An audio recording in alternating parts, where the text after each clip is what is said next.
Welcome, in front of me is a Denver SDQ, and today I'll show you how to capture a screenshot on the device. So to get started, open up the content that you wish to capture, which for me I'm just going to use the settings page.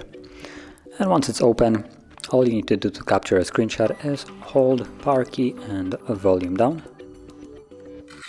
You'll get the sound and the minimization of that screenshot, and from there you can go to your gallery app, which for me is somewhere,